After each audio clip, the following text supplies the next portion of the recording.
Hi, guys, and welcome. This is Jen Gaeta Siciliano, artist, memoir writer, bipolar psychiatric survivor, and your host of Not As Crazy As You Think podcast, the place that offers an alternative perspective on mental illness, highlighting creativity, non-conventional healing, and breaking on through to the other side. If you are ready for a new narrative on the mental realm that celebrates crazy and cool without penalty, then Not As Crazy As You Think is for you. Hello, this is Jen Gaeta Siciliano, your host of Not As Crazy As You Think podcast. Recent psychological and psychedelic research has provided new insights into the nature of spiritual experience. Not only is it real, but it is a fundamental core of human nature that has been subjugated out of awareness during human evolution. This broadcast will describe how spiritual experience is organized in our human experience, how self-worth and dignity are key to opening a spiritual core with mystical signs, and the gifts of the universe that are available to all people of an unconditional healing love, a moral foundation of nonviolent cooperation, and an indomitable faith in life. This podcast will bring hope and inspire anyone that is troubled by the many crises for survival and happiness that are present in our world today. Dr. John Calvin Chatlos is an addiction and child and adolescent psychiatrist who joins us today. He's affiliated with the Rutgers Robert Wood Johnson Medical School in New Brunswick, New Jersey. He is the founder of the Human Faith Project, a nonprofit organization that sponsors New Jersey Aware. Are we aware of religious spiritual experience? To promote awareness, understanding, and community applications of spirituality and the soul, or Science of Unitive Love. He is opening a center for spiritual awakening in New Jersey for anyone in the state dealing with spiritual issues that often get caught in the mental health, addiction, and criminal justice systems. He has made public a bold vision to promote a spiritual awakening for New Jersey. Dr. Chatlos, I'm so happy to have you on the show. Welcome. Well, thank you. I appreciate the opportunity to do this because this is new material that is just getting out to the public. So that's part of why this is great. And it's very exciting because there has been a lot of recent news in all sorts of scientific discoveries that are linking this material that you want to present to us in lots of different scientific frameworks. So I want you to first share with the audience what your experience has been. Have you had a spiritual experience that is something that has led you to this work? Absolutely. And the spiritual experiences personally have been a large part of what's been driving my work. And it started somewhat, and I'll say a little crazy, and we may want to go into that later as to, especially with Not As Crazy As You Think. And then as I continued to study this, it just happened more and more often. So it wasn't a single thing. It is something that happened. And I said, what is this? And we eventually found ways to actually promote it so that it doesn't just have to hit us like a bolt of lightning. Well, that's reassuring for the rest of us, for sure. As a psychiatrist, you have a very unique perspective. So, this is good news on the forefront. So let's look at what you are involved with right now, called the Science of Unitive Love. It meaning soul, S-O-U-L. What is this?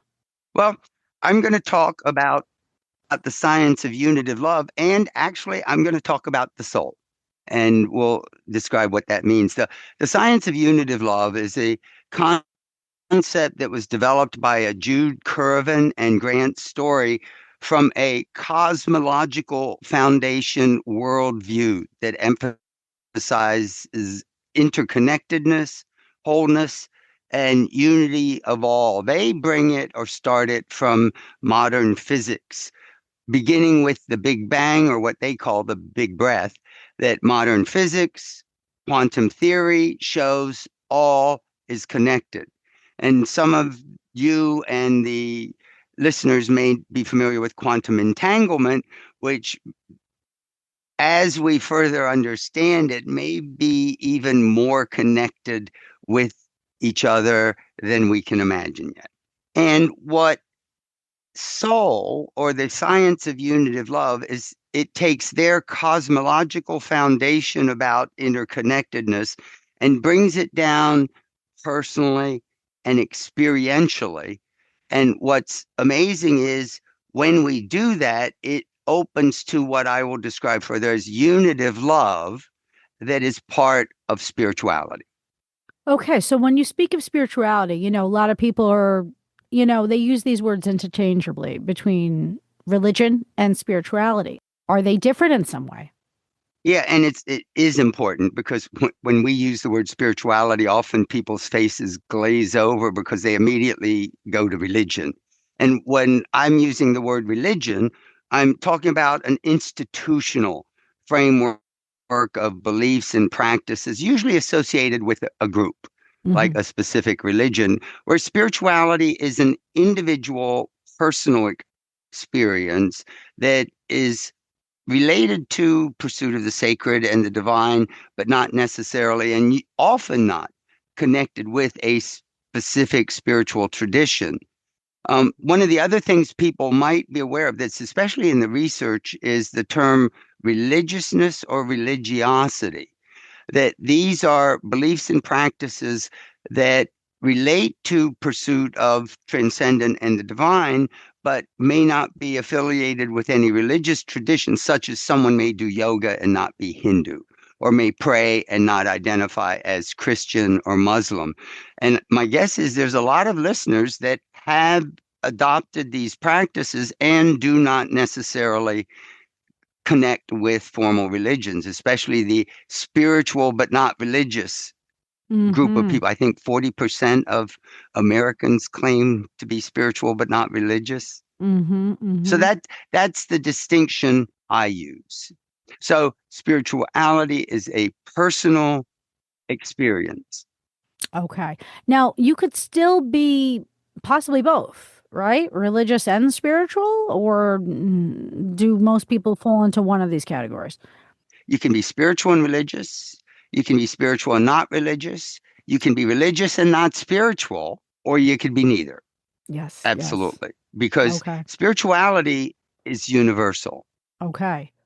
So, in that being the case, what makes a spiritual experience?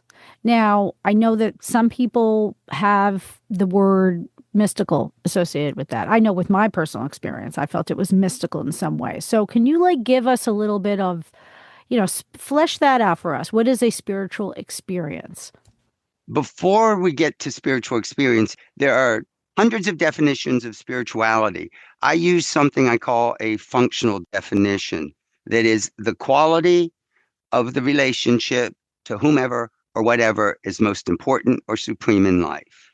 And why I use this is, first of all, spirituality is a quality, which makes it real, but hard to put into words. Try to put the quality of soft into words. Hmm. And that's what makes spirituality and spiritual experience ineffable, or Mm-hmm. hard to put into words, but it is real. Spirituality is also not a thing. It's not about a thing. It's about Mm-hmm. a relationship to whomever or whatever is most important or supreme in life. And what's amazing is spirituality can be used in a general way, even in the secular world. There are certain characteristics when we work with spirituality. And I'll say a few that we work with or I work with.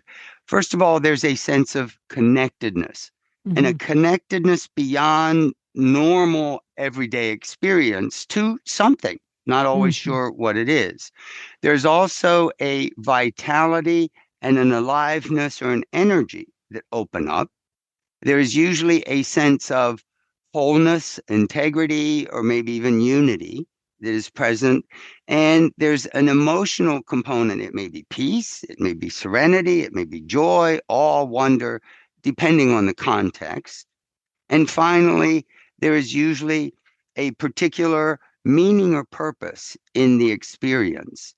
Now, there are many experiences that we may have in the secular world that have these characteristics. For instance, I could go to a concert and feel connected and energized and whole, and there may even be a new meaning or purpose depending on who the artist is. Hmm. Or I could go to a sporting event, especially if I'm watching it with friends. Connection, energy, meaning and purpose, because my team's better than your team. The election conventions actually have a spiritual component. They're all connected. There's a meaning, there's a purpose, there's energy, and all of that.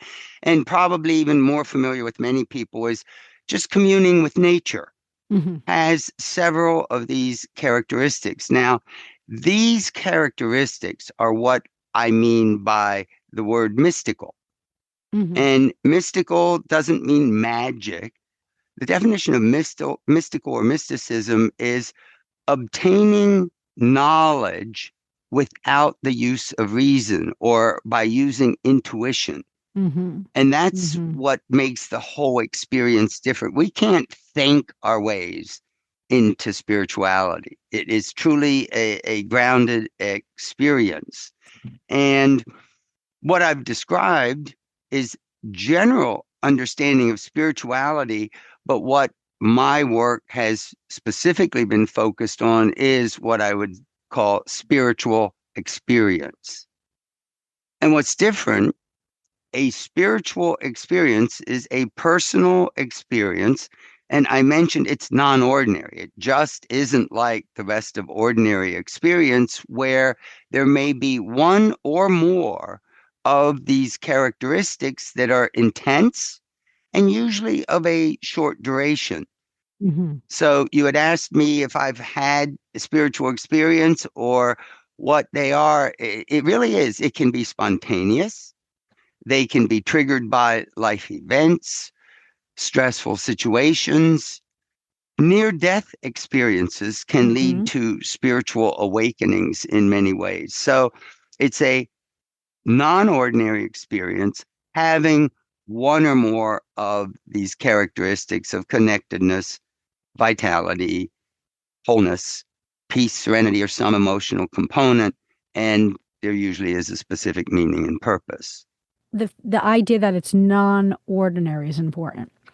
A lot of people have this experience where they are connected with something larger. And I think that's one of the things that you find in all of the things that you've mentioned. People are connecting in many ways right now, but many people are still pushing back against the mystical experience. So let's go into that a little bit more.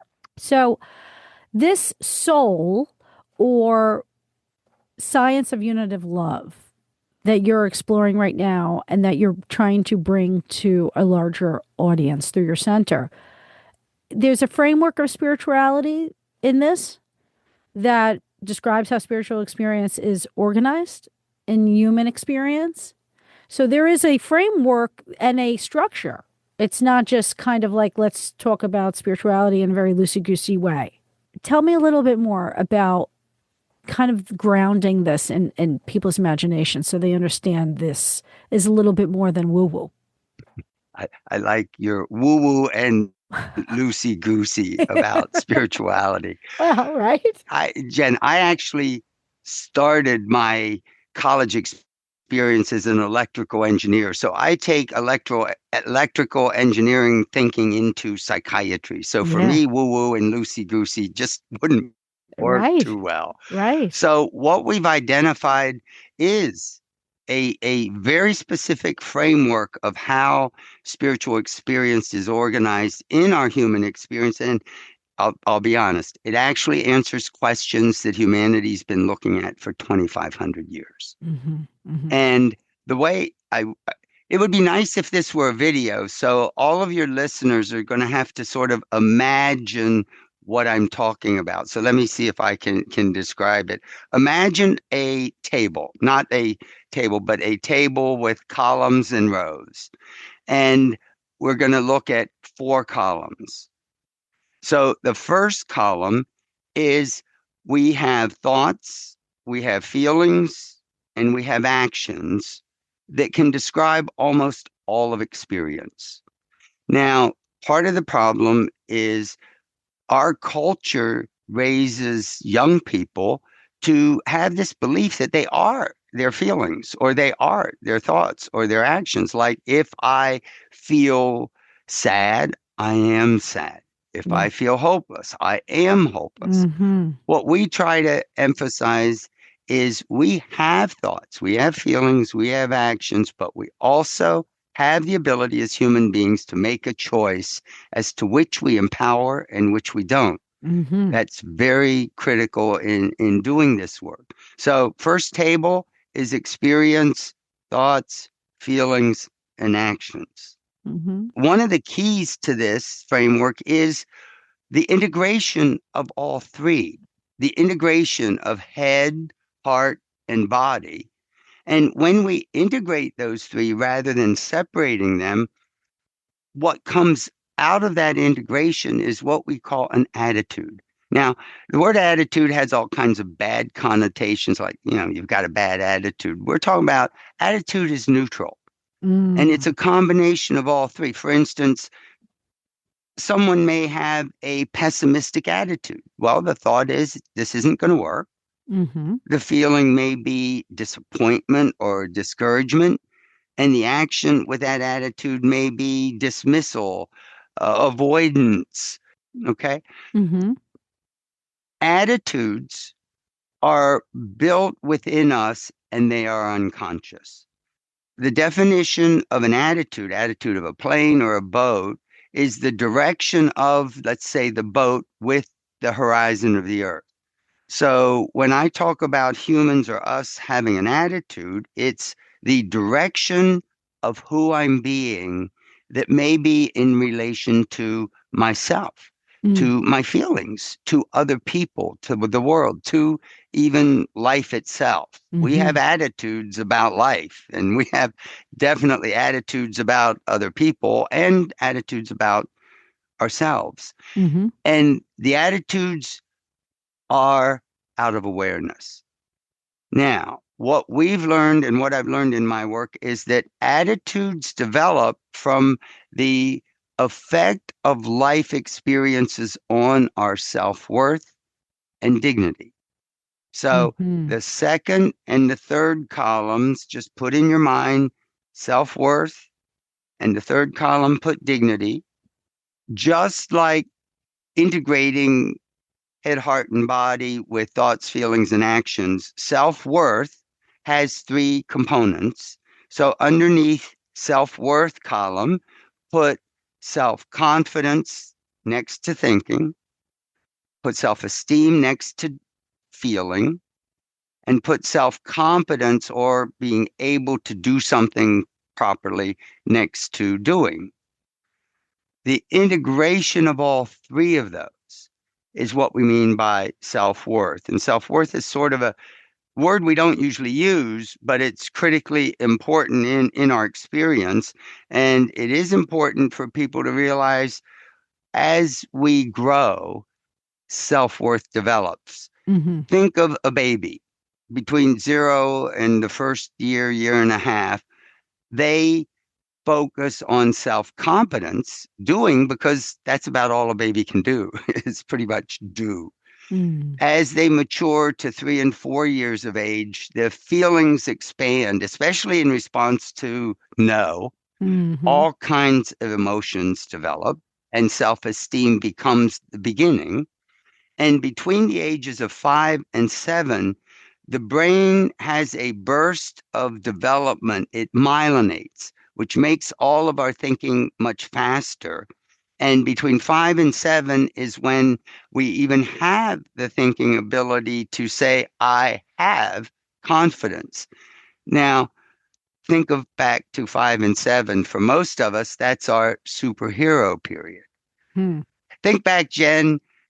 For me, I was Superman. I wore my cape. I jumped off the couch. I got into Mm-hmm. trouble. Mm-hmm. Others, it may be Batman, it may be Wonder Woman, whatever. But that was the superpower, our sense of anything could happen in life. Okay. And self-worth only fulfills its capacity just before adolescence. Mm-hmm. So it's that whole progression over time that we have a capacity for self worth, but life may not fulfill it. Okay. We can have things that injure our self worth. Someone being mean or saying you're stupid or you don't know how to do something or making mistakes or changes leaves a person with an injured sense of self esteem, self confidence, self worth. And so that's what we sort of, most of us go through in many ways through life. Yeah. Um, so that's self worth. Now we're going to go to the third column of dignity. Mm-hmm. Mm-hmm. Dignity is a word that's sort of thrown all over the place. And if we look at almost anywhere in the world, and I've actually looked at this extensively, dignity is used as a noun, something we have. Right. In this framework, what we do is we start with a definition of dignity, which is the quality, again, a quality, making it ineffable, the quality of being worthy of honor. Dignity is about honor. And in this work, it's an expression of dignity, meaning what is it that we honor most about being human? And in that third column, what we honor most about being human in the area of thinking, so put it next to thinking, is reason. And as humans, making choices with reason rather than peer pressure or habit or listening to someone else. Mm-hmm. In the domain of feeling, what we honor most about being human is compassion, beginning with empathy. Your listeners may know that what's great about human empathy is we have special neurons called mirror neurons, and because of the mirror neurons and language, we have an incredible capacity for empathy. And Mm-hmm. what we see is that as soon as you face another person, you literally, as a human being, feel what they feel. Mm-hmm. And they literally feel what you feel, whether they are aware of what they feel or whether you're even aware of what you feel, it's there. And that's just what makes it so powerful. So, Mm-hmm. with empathy, compassion is what we honor most in the domain of feeling as being human. Mm-hmm. And so go down the third column in the domain of action. What we honor most is courage. Knowing with our human brain what might happen, we risk our life or we may take risks knowing that something not good may happen. So it's courage. But in this framework, the courage that's first important is the courage to be honest. Hmm. The courage to be honest with yourself and with others. And we're really seeing a problem with that today, Oh, definitely. that we've just lost some of the courage. We are struggling. We're having a crisis of dignity Yeah. as a nation, as a world. Yeah. We have to be courageous to say who you are, be honest with yourself, be honest with others, because that really is the foundation of social reality. And if Yeah. our social reality isn't grounded, then who knows? Well, we do sort of know where things can go to, Yeah. Yeah. We're saying it now. not to get political. Um, You're allowed to get political here. oh, okay. So again, as with self-worth being an integration, the expression of dignity is an integration of reason, compassion, and courage. Now, this is what we've learned that's fascinating is we talked about how self-worth develops over the first 10 or 12 years of life. Mm-hmm. Dignity matures in adolescence. Okay. Our brain capacity, our whole brain during adolescence gets almost rewired. on a daily basis, someone told me, there may be, these synapses that connect nerves. There may be 50,000 synapses that break every day and 50,000 new ones. The brain is literally restructured. Yeah. And what's fascinating is the rule of thumb is if you don't use it, you lose it. That's right. So adolescence is critical in brain development. The other thing that matures during adolescence is our hormone system, our sexuality, our energy, our strength, our expansion of feelings, which is what makes compassion even more possible. As our brain matures, our thinking, and remember, as a teenager, you suddenly start thinking about these abstract thoughts like life and God and love. Well, there's a reason that happens. That is our dignity fulfilling itself. We also start to have experiences and we may fall in love, or we at least fall in sex, which is all part of the exploration and development of compassion. And courage actually develops during adolescence. We now have studies on animals that suggest that courage is that momentary choice to either do or not do something that appears to be related to our hormones, especially oxytocin. That's the sort of the love hormone or the maternal hormone that connects a mother with baby. But it appears there may be a switch controlled by oxytocin that has us either chicken out or jump in. So adolescence is about maturation of dignity. Okay. So those are 3 columns. Move to the 4th column. We're going to call it something called creative forces. You won't quite know what this means yet. But when we process and begin to heal our injuries to self-worth, or heal injuries to dignity, I didn't talk about, but if someone says, do as I say, not as you think, that injures our dignity. Yeah.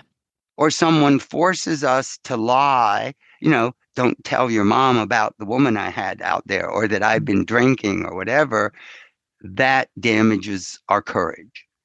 And we can easily have our compassion and empathy damaged by anybody that just is mean and nasty and non-empathic. So both self-worth and dignity can be damaged. When we process and begin to heal that, something spontaneously happens. And when that happens, that out of awareness, spiritual experience just opens. And it opens to the 4th column of the creative forces. And go to the middle one, the middle row of feelings. What usually opens first is the force of love. Now, I don't mean love like a feeling, or even love like a commitment, like I love you. We're talking about the sort of the Greeks and Christians talk about agape, the unconditional healing love. Okay. In the domain of thinking, what opens up is truth. Now, by truth, I don't mean good or bad or right or wrong, but Mahatma Gandhi talked about something called the satyagraha, a moral truth force that we have embodied within us, a recognition of when self-worth and dignity are injured that is automatic. I often give the example, some of your listeners maybe remember a few years ago, George Floyd. All of us saw the video of him literally getting killed in front of us. Yeah. And what was your reaction? It was, ugh! Yeah. A gut wrenching, this is not right. Right. That's built into us. That what opens up is a very clear moral compass of ethical behavior, of nonviolent cooperation, which Mm-hmm. is Mm-hmm. really what Gandhi's nonviolence and Martin Luther Yeah. King's nonviolence was based on. Yeah. Our having that built-in reaction. Yes. And the third thing that opens up in that fourth column is faith. And I don't mean faith like a belief or a religious belief. We have, and people don't, we literally have built into us a faith mechanism. Jen, I'll bet you and every one of our listeners, every night, 100% of you go to bed with 100% faith that you're going to wake up in the morning. Right. I can attest to that for sure. You walk out in the morning and you have 100% faith that you're not going to fly off the face of the earth because it's twirling around Right. at 25,000 miles an hour. Mm-hmm. Our brain has thousands of things that it's doing every day out of our awareness that are the foundation of what I call the faith experience. Hmm. In this model, the framework of spirituality, faith is an action, not a belief. It's the action of taking a leap across a chasm with no guarantee, Hmm. no guarantee what's on the other side, and Mm-hmm. not even a guarantee that you're going to make it across the chasm. That is faith. Yeah. There is no doubt, there is no hesitation. You just act. Right. As we open this spiritual core and connect with that unconditional healing love, the moral truth, the faith that opens up is incredible. Hmm. The faith in yourself, the faith in others, Hmm. eventually the faith in life itself. Yeah. So the three things in that fourth column, the love, the truth, and the faith, that's what we mean by unitive love. Hmm. It isn't just love like a feeling, it's all three. Yes. What was remarkable about Jude Currivan and Grant Story's work is when they start with the cosmological beginning, the universe, when we look at what what love really is about, love is our human experience that something has opened that resonates with who we are in the universe. Hmm. It resonates with, oh my God, this is where I belong. Yeah. And that's what makes it so wonderful and so powerful. It's like I found home. Yeah. Yeah. I'm home. Yeah. And that's what it feels like with love. Yes. And it can be love of another person, it can be love of yourself, or it can be love of something greater, the Yeah. divine, or Yeah. whatever it is with this power of the universe. So the love experience of any nature opens, at least begins to open that spiritual core to the powers of the universe. Hmm. And I don't know if you mentioned it, but this whole process, the unconditional love, the moral truth, and the faith are really gifts from the universe. Hmm. That when we learn to open that out of awareness spiritual core, we are infused, we are literally taken over Hmm. by that love. We Mm. are taken over by that moral compass.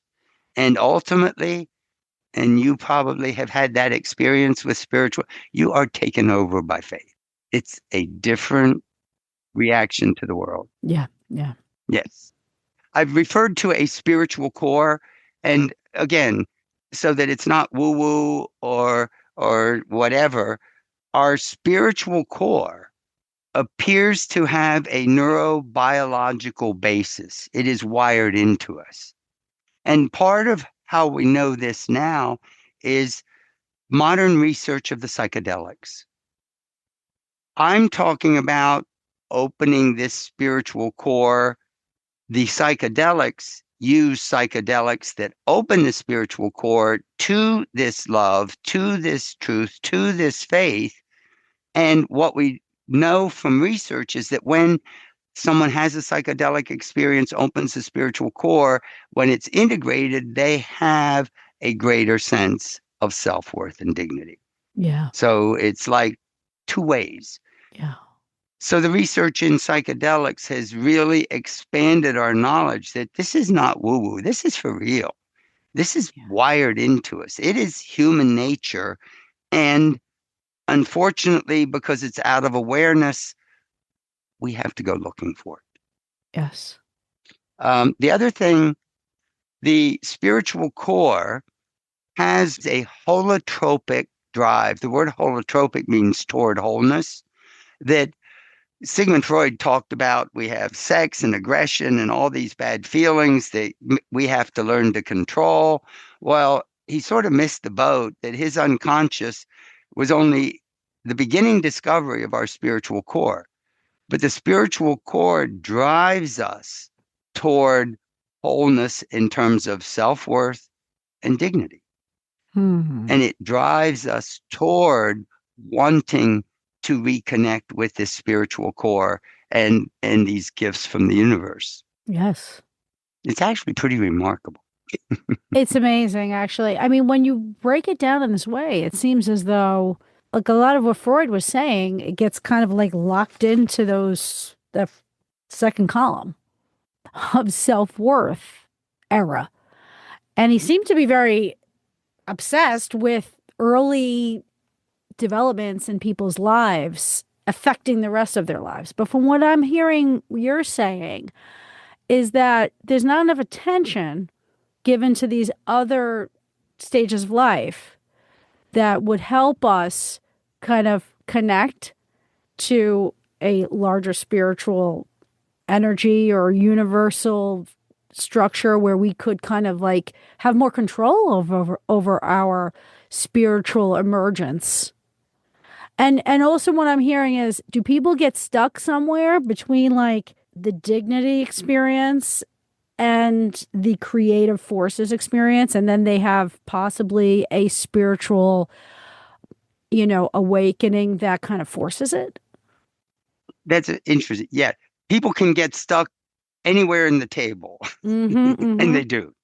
They can get stuck in experiences of self-worth, damage to self-worth that they don't know how to get out of, and they carry them with them the rest of their life. Or adolescents that really don't understand that dignity is what needs to be empowered. Especially our culture emphasizes identity development during adolescence, but unfortunately, identity is one of the things that gets people stuck, that they don't move into spirituality, Yes. because it becomes a battle of my identity versus your identity. And is it right or wrong or whatever? Yes. So people can begin to open this spiritual core or even have some spontaneous spiritual awakening. And we didn't talk about it, but it can be frightening, Yes. or it can be confusing and may progress into what we might call a spiritual crisis. And eventually, if it's really intense, can become a spiritual emergency. Yes. A spiritual emergency would be when that intense connection disrupts our thinking. Person can be having a spiritual experience and actually look like they're psychotic. Right. They can be truly out of touch with reality, but it doesn't mean they have a mental illness. They don't have bipolar disorder. They don't have schizophrenia. And it's often caught up and misdiagnosed and mistreated, as many of the people that are on your podcast can claim to. So just to touch base on that point, I mean, this is largely what Aware does, correct? Are We Aware of Religious Spiritual Experience, Yes. the organization that you work with? And because many people are caught in the mental health, addiction, and criminal justice systems, because there is this really a non nobody, a lot of people don't have the knowledge that you're trying to put out there. I mean, that's really, I don't think that it's been described in this way anywhere that's this cohesive, framework. Do you feel that this is something that should be thought to integrate somehow in medical programs for people who are studying psychiatry? This would be, I think, helpful, no? Or is it too much of a pushback in that world? Well, sort of both. Would it be helpful? Absolutely. Hmm. And when we really look at it, this spiritual opening is really the source of most, if not all, emotional healing within psychiatry, within mental health, within addiction, the 12-step programs, Alcoholics Anonymous. And yes, the medical world, the psychiatric world definitely would benefit. And yes, there is pushback. There is a Yeah. lot of pushback, which is part of one of my goals in trying to get it out there is that this is real. This actually has a scientific grounding Hmm. that the professionals really should pay attention to and learn how to use it, which is really part of my goal is we now have developed a method that can intentionally promote spiritual awakening by going through the healing of experiences to self-worth and dignity, and we watch people have spiritual awakenings in front of us. Wow. So, what does this method entail? It's therapy. It is talk therapy, but works best in a group. When we get a group that is willing to be courageous Hmm. and honest and have compassion and use their thinking as we share experiences of injury to self-worth and dignity and heal it, that spiritual core opens. And it opens right in front of us. And usually what has it open is we get to a point of self-acceptance. Yes, we were assaulted when we were young. Yes, someone died. Yes, I was bullied most of my life, but I don't have to keep carrying that hurt forward. I can let it go. Yes. I can accept that it got me where I am today, Hmm. but it's no longer useful. Let it go. Have self compassion, Yes. have some self acceptance, have forgiveness. And when that happens, it opens up to a self love. And it's that self love and self acceptance which opens us to the bigger love. So you can begin to see how it is related, but some of the connections aren't out there. And people, even professionals, aren't aware of how to help make these connections. Yeah. But our program demonstrated it. We did a research study. Yeah. Please tell us about this research study. We did a pilot study and we had a manualized treatment, which means it's predictable. And over 10 weeks, hour and a half group sessions, we did this with men that were in an addiction treatment center. They had years, repeated failures of addiction treatment programs, 4.5 years average of incarceration, a lot of criminal, and they were sort of at the end of their rope. Hmm. In 10 weeks, 14 out of the 15 men personally said, I had an extreme spiritual experience. Wow. And I saw it because I was facilitating the groups. And it was real. And it had some of the mystical characteristics that I described earlier. They would come and they'd come down and say, Doc, last night I sort of started to look at forgiving myself, and all of a sudden the hairs on my neck were standing on end. Or I felt this energy just bubbling up in my body and I didn't know what to do with it. Um, and I felt this love for my father, who I've been wanting to kill all my life. Hmm. So it can be extremely healing. Yeah. So we know it's real. We know it can be replicated. We know it is predictable. So we now have a science. It's really nice, Jen. It's fantastic. is it possible for people who are interested in this work? And what I found recently, I recently went to a conference and it was clear to me that we're behind in America, big time. Okay. Like what they're doing in the UK is so beyond. Big And they already time. have policies Yes. and things that are completely forward thinking, as if they heard the science years ago when the chemical imbalance theory was put down and they actually did something about it. Here, it's like we are Yeah. backpedaling, and I don't really know where we can, move forward. However, it's clear that a lot of the science is not being looked at that challenges the status quo. And there's political reasons for that, and there's lots of reasons for that here. And there's a lot of financial reasons. Yes, yes. Drug companies make billions of dollars of profits because this medication will heal your depression or Yeah. your anxiety disorder. Yeah, it just seems like it's not going to be a thing that is let go easily. So, that being the case, and you are speaking of these studies, is there a location where a lot of these studies can be accessed for people to, take what you've accomplished in your research and then take it to the next step or incorporate it in their own practice? Yeah. Almost all of the studies, either what I do or the psychedelics, are online. They're publicly available. If you put in your search engine Chatlos and Pilot, you'll get the pilot study online. Great. Great. That'll be a great place to start. And maybe we could do a link to that in the show notes.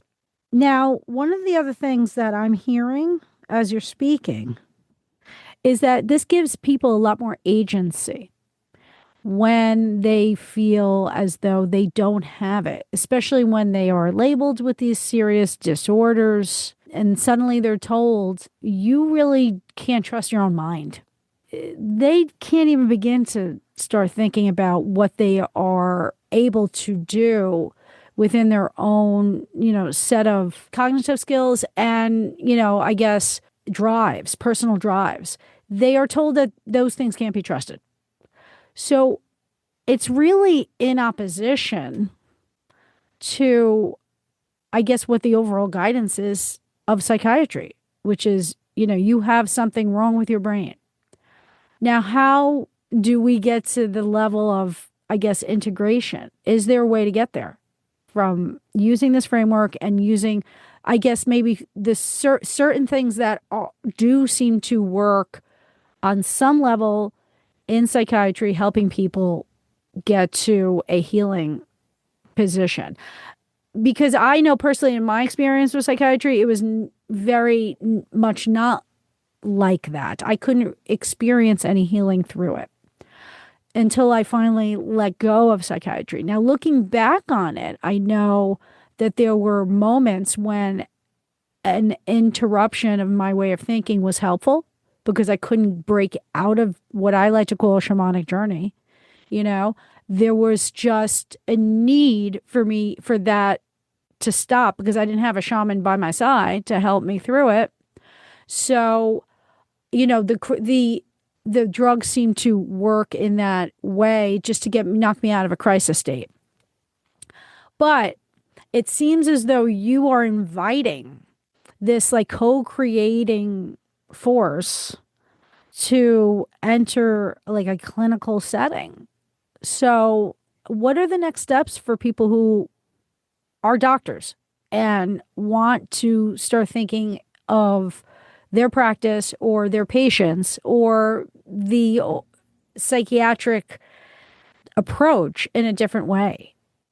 Well, Jen, if you really want me to answer that, you're going to have to bring me on for another podcast. But let me see if I can keep it simple. One of the first things has to be accurate understanding of what's going on. Mm-hmm. Probably over half of the patients I see are misdiagnosed as having mental disorders when it's not necessarily a spiritual awakening, but trauma.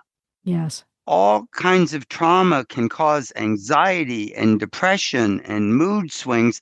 And even 20% of people with post-traumatic stress disorder have psychotic symptoms. They may hallucinate, they may get paranoid, they may get delusional. So the first thing is we need to not jump to a label of a biological disorder. Mm-hmm. Now, I have some personal experience, and I'll share with you. It's not secret. When my father was in his mid-50s, he suddenly develops a depression that becomes catatonic, paranoid, won't eat his food because it's poisoned, Wow. can hardly move. And the only thing that pulled him out of it was electroconvulsive treatment, Mm. followed by medications. But then the rest of his life was normal. Hmm. 2 years later, his sister had what was clearly a true manic episode of a bipolar disorder. When she got on lithium, it got control, and she also had a normal life. So there are biological mental disorders, but in my experience, they are nowhere near as pervasive as they're made to be. And Jen, what you said was almost heartbreaking. You're told that you can't even trust your mind. Yeah. What does that do to your dignity? Right.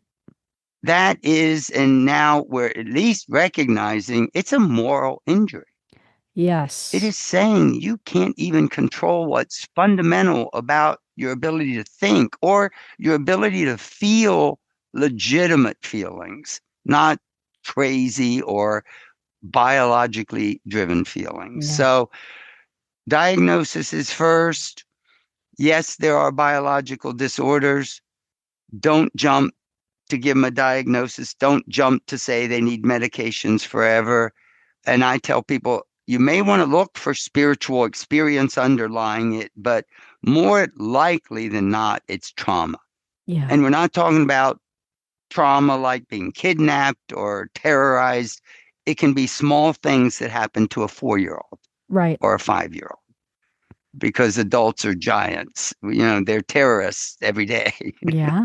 um, so those are part of the beginning to keep many people out of the mental health system. The next step is, okay, let's train therapists to understand this spiritual core. Jen, one of the biggest things I hear from almost all clients is, well, I'm anxious. What are you anxious about? I make it very clear. Anxiety, for the most part, is not a feeling, it's a reaction to some emotion that our brain doesn't want to be aware of. Mm-hmm. My sense is that that's the spiritual core saying, wake up and Yes. fix me. Yes.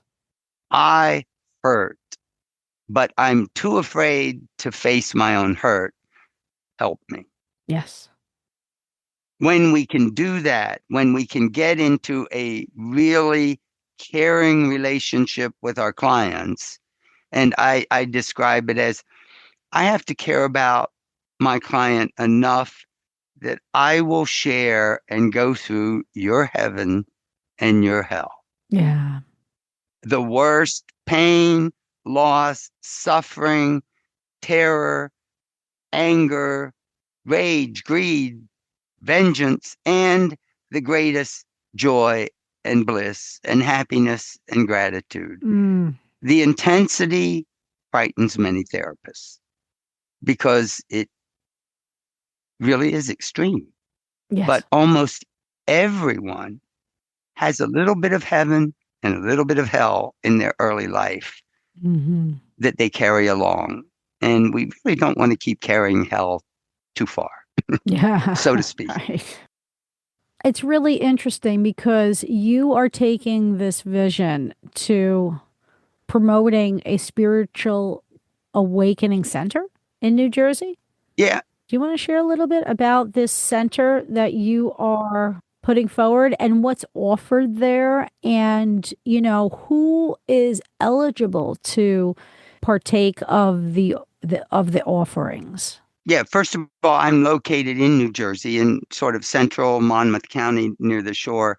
And in my practice, actually in January, we're opening a center for spiritual awakening, and we refer to it as spiritual awakening without drugs. That we do evaluations for anyone that might have spiritual experience that they're confused about or got mixed up with the mental health, addiction, or criminal justice system. We are promoting groups that over a set period of time, probably 6 to 8 weeks in a group, we will train you in how to do this process. We will help you to experience and see how far we can get to literally a spiritual awakening. We are working throughout the state of New Jersey with NJ Aware to the goal of NJ Aware and my colleague Janet Werner is to bring awareness to the state about spiritual experience. First of all, if we can't even have a conversation, then nothing else is going to be heard. So NJ Aware is about bringing awareness. The center provides training. We're offering training to doctors, to nurses, to chaplains. We're offering trainings to organizations. The New Jersey has an incredible group. It's called the Municipal Alliance Program. It's over 3/4 of every municipality in New Jersey have a group for the prevention of substance abuse that I actually was part of the founding almost 35 years ago. Wow. But it is beginning to look at how does spiritual awareness and self-worth and dignity, they're the precursors to the risk factors that lead to later substance abuse. Right. So we sort of say there's an old story, someone's at a river and they see all these bodies floating by and they pull out the bodies. Well, maybe they should go upriver and do something about what's throwing the bodies in. So we look Right. at self-worth and dignity as it's upriver. What you're trying to do is bring people together who are professionals in many different areas, right? You have the psychiatrists, you have the Yes. the therapists, you have spiritual leaders coming together, and they all seem to work within, you want them to work under the center so that they can provide these programs. Again, you are empowering others who are dealing with this personally to then find it in their vocabulary, in their thinking, in their experiences, a way out. Now, that being the case, my question is, because this was very real for me, and I always would have wanted this in my life when I was at, various stages of being hospitalized and medicated, for my spiritual I was still trying to deal with my spiritual trauma that happened 30 years ago, 40 years ago, right? So, but one of the things that kept getting in the way was the hold on my mind with the excess of medication that I didn't need. And I couldn't convince everybody to help me get off this stuff. Now, what if in the midst of this experience that you're providing for people, they want to, while they are going down this path of finding if they can access that spiritual experience so that they can let go of the trauma, let go of these past things that held them in place, they are looking to also deprescribe. Now, this is something that I'm asking because it's curiosity for many people that may be interested in going into your center. Is there an option? I know that in the USA, this is not easy to do, but is there an option that you would, open that space up for people who want to explore this way of delving into a healing path, the medication itself that is supposedly supposed to be the solution is in fact causing a deeper problem. Sometimes that's needed as well. Is there any deprescribing in your center? Yeah.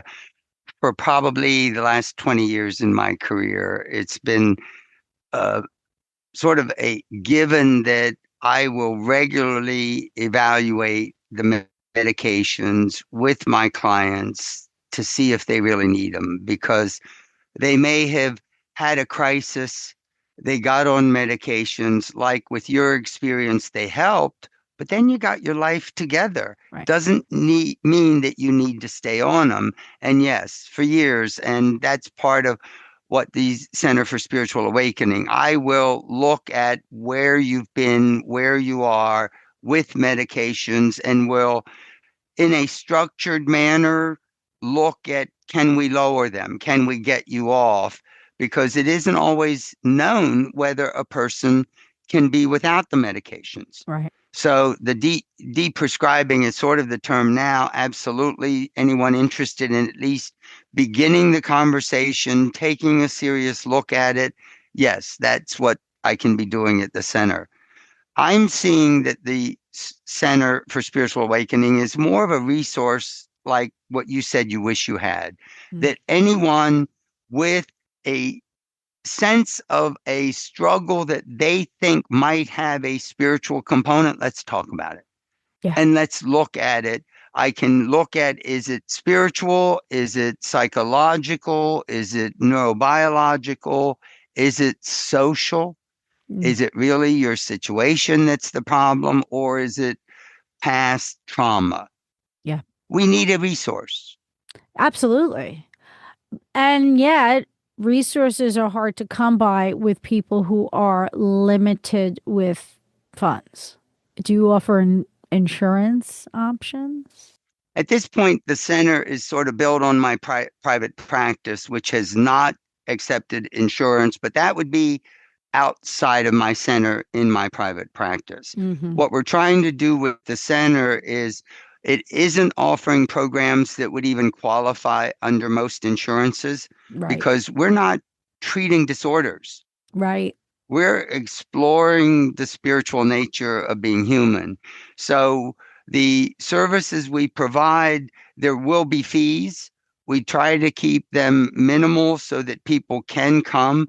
We try to do more of our work in groups so that you don't have to pay individual fees on a weekly basis. So it is cheaper. And actually, the groups are actually often more powerful than the individual work. However, if I were to work with someone about deprescribing, yes, that would be within my practice, not so Mm-hmm. much the center activities. Gotcha. So we are just starting to see what is available, what is the need. If we get enough support, we would make more and more of our services as non-fee based as we could. Right now, we actually see it as an informational resource at this point, not just a service provider. Yes. There's a lot of education, a lot of knowledge that just needs to be out there before people can even identify. I mean, you've been through it. Yeah. Many people are still in it and don't Yes. even realize that they're in it. Right. So a lot of the initial work is going to be informational. I mean, I love it because if this can work as some kind of pilot program or a model, this could go into other areas, not just New Jersey. And are you hoping for that? Are you hoping for an expansion? If this center can really provide for people and you see the results that are positive, I mean, is there any kind of a larger vision to bring it into other states as well? Oh, yes, of course. And beyond states, the world's having a problem. Yes. And this is something that is way bigger than New Jersey or the United States or the Western Hemisphere, even. So, yes, we would love to have something like that. We have a phone number that they can call. Perfect. It's 848 29 awake, AWAKE, or 848 292 9253. And they can also go to two websites. One would be NJ Aware, which is my work with Janet Werner. And the foundation that's supporting much of this is the humanfaithproject.org. That's a 501c3 nonprofit organization. People can donate. The more philanthropy donations we can get, the less we need to charge for any of our services. Thank you for those links. And we will definitely have all that in the show notes. This is really relevant right now, I believe, in the world, that we are not going down the right path as a global consciousness when we're talking about what humans are, the values of humans. We need to think about humankind right now, right? Especially on the brink of AI takeover over here. What are we, if not different than animals?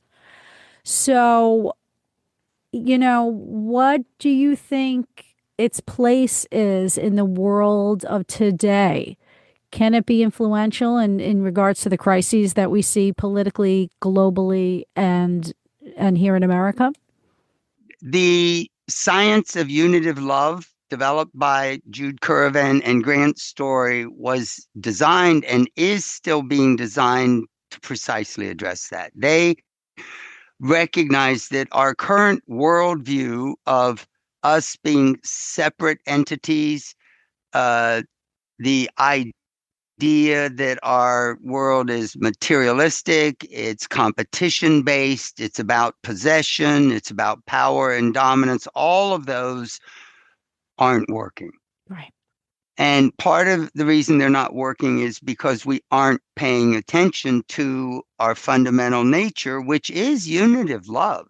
Yes. Our human nature is about being at home when we've got that healing love, when we're aligned with that moral compass, and when we literally have faith, not just in ourselves, but others, in a realistic, workable, non-violent cooperation.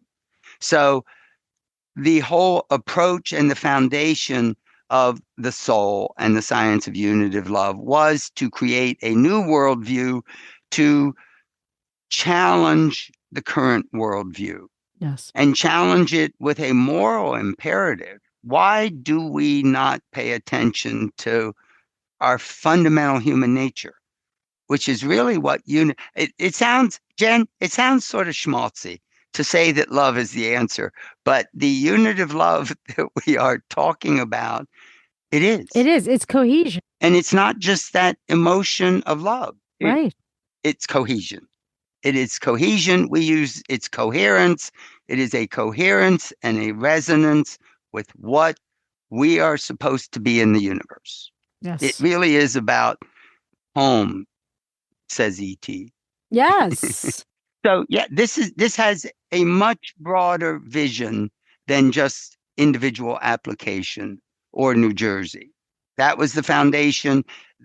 My work and the framework of spirituality are designed to bring what has sort of a cosmological, intellectual understanding to the experiential, Yes. to the psychological and the personal, which makes it, I think, even more powerful. Yes. Absolutely. So people are welcome.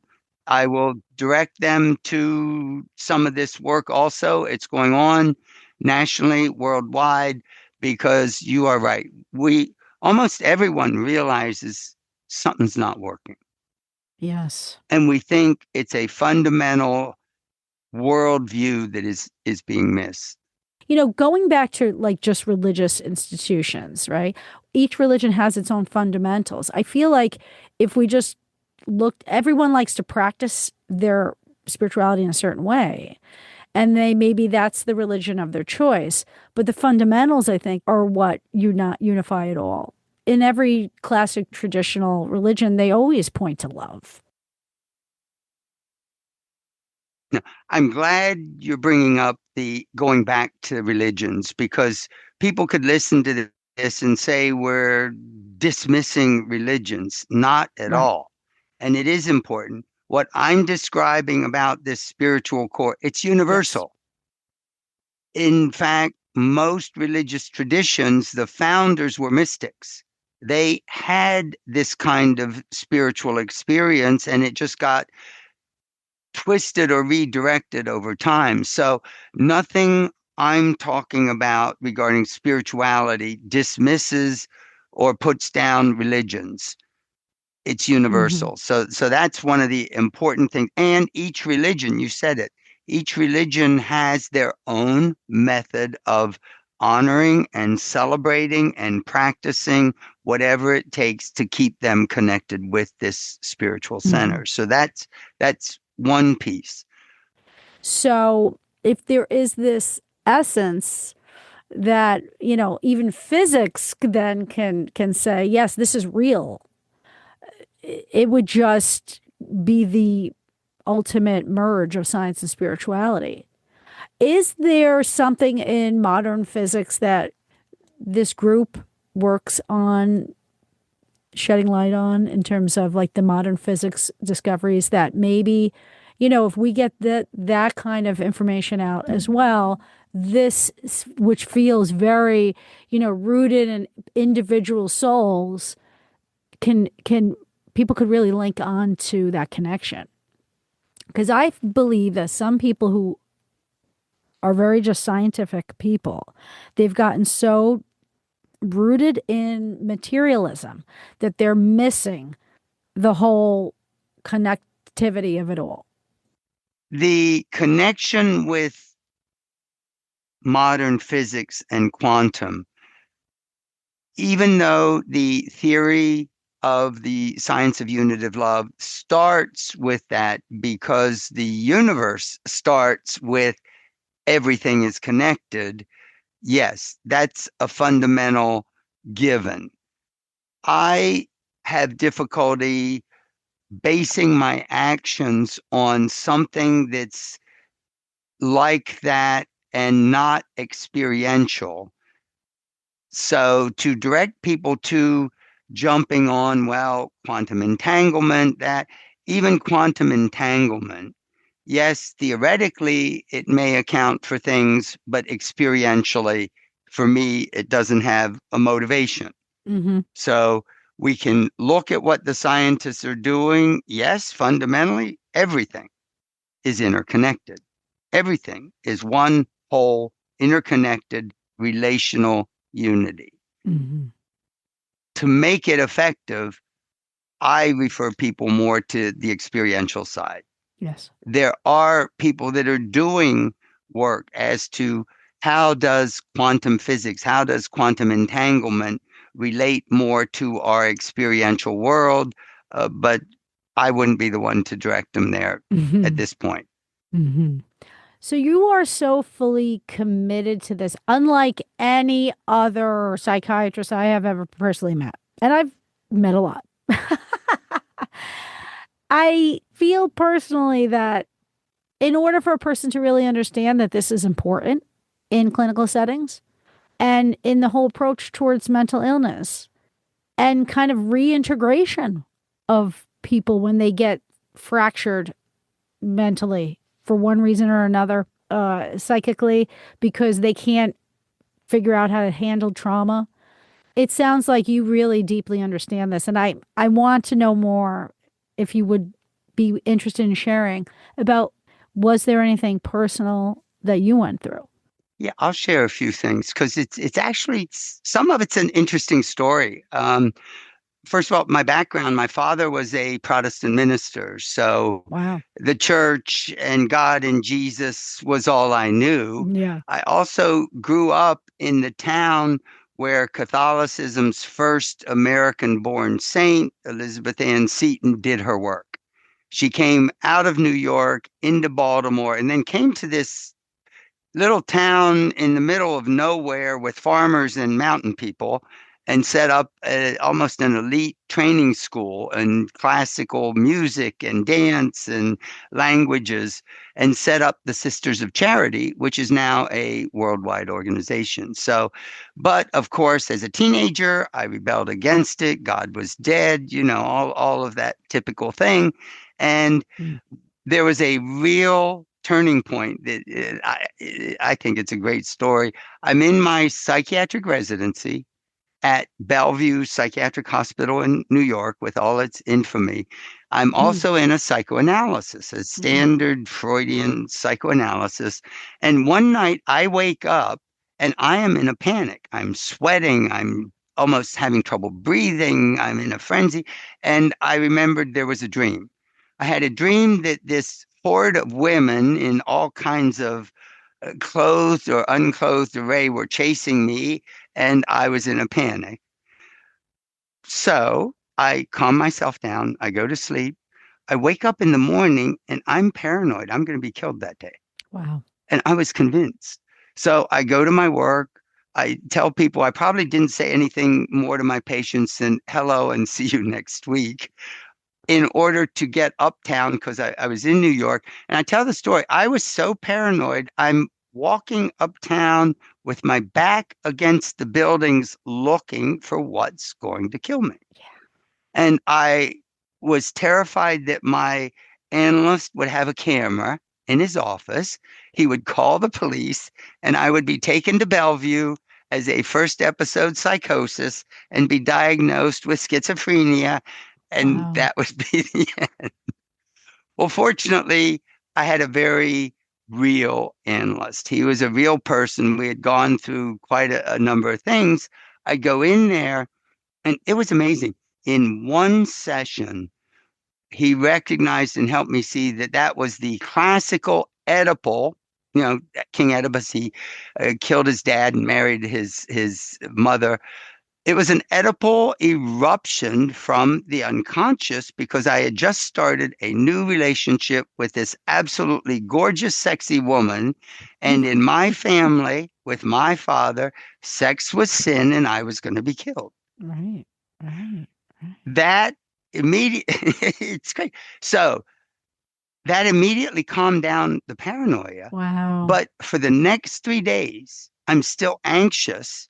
And during that time, what I recognize is that Jesus Christ was my emotional brother. Jesus Christ sat at our breakfast table every morning when we had devotions. Mm. And I emotionally, it's crazy stuff, but that's the way the unconscious works. I emotionally identified with Jesus Christ, and I had just gone to hell for 3 days and had risen from the dead, and I Mm-hmm. was a new person. Wow. That says, Calvin, I think you might want to pay attention to something else in your life experience Yeah. because it seems to be powerful and it seems to come out of nowhere. So that started me looking at what is there beyond ordinary experience. But what's amazing, my analyst was Freudian. Freud did not accept the spiritual and the religious. Mm-hmm. And my analyst didn't even guide me to recognize that this was a spiritual moment, a Jesus Christ related spiritual moment. And that didn't become connected for almost 15 years Hmm. to put it all together. So, as I say, Sigmund Freud discovered the unconscious, but he didn't realize that what he really discovered was our spiritual core. Yeah. Yeah. And that the spiritual core has a positive drivenness toward home and self-worth and dignity and the unitive love and the creative forces. And when we look at that healing unconditional love, that moral compass, and that indomitable faith, you have just defined what we mean by soul. Yeah. Yeah. We have what I refer to as a functional soul. We have wired into us the experiences and the characteristics that historically have been called soul. Yes. So this really provides a direct link of science to spirituality and soul being something legitimate. It may not be a material thing that leaves our body when we who knows, that's up to the theologians, but experientially, soul is real. And the science of unitive love truly offers universal gifts for anyone that will find the courage, the compassion, use their minds with reason in making choices to open that spiritual core. It's available to anyone, anywhere, any ethnic group, racial group, socioeconomic condition, whatever. And for me, it's just incredibly hopeful. It really is filled with hope, your vision. And also, it's practical. Because what I notice about a lot of Yes. these categories and everything, this is language that's not charged. So you don't really have to be a spiritual person yourself if you're a psychiatrist and you want to help people. Okay. You could still get into the understanding that, like, let's face it, that's what the psyche is. It's soul, right? Isn't that the Greek word for? I mean, that's where it all began. Yes. It's real. It's a real thing that people can actually get behind. It doesn't have to feel as though you went into some kind of area that is just taboo for the mental health professional community. So I think it's very accessible. And you're right. The foundation of psychology and psychiatry was psyche, the soul. It brings the mental health field back to its origin, which I think Yes. is great. And it now connects it directly with science, which I think is really the key. Yes. You mentioned something that this is practical with common language. Hmm. One of the difficulties in getting these ideas into things like schools and educational and community organizations is the idea that, oh, if I talk spiritual, I'm doing Right. religious, separation of church and state. We can't do that. Everything we've developed is non-religious, non-sectarian, neutral language, secular, and there is no challenge of church and state issues anywhere. It Yes. even can fit right into faith communities and churches.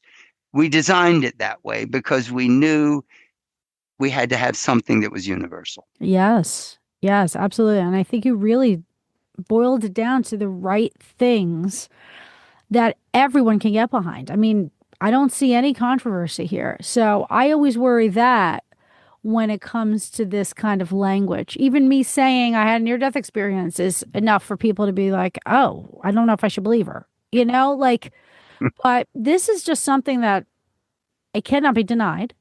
I think everybody could identify with this in their own life in some way.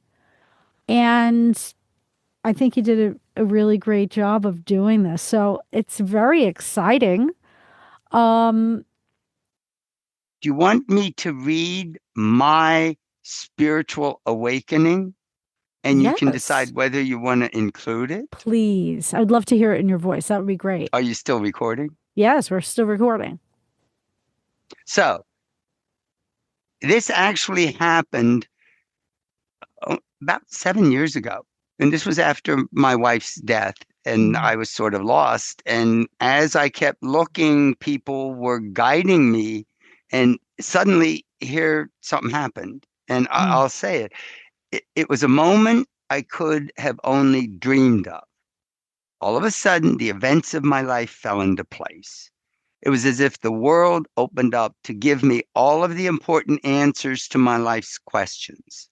All of the loves, the losses, the broken hearts, the struggles with religion, my parents, the loss of Aunt Mabel, the farmer's wife who cared for me until I was 2, the struggles with sexuality and its connections with spirituality and how it all got confused.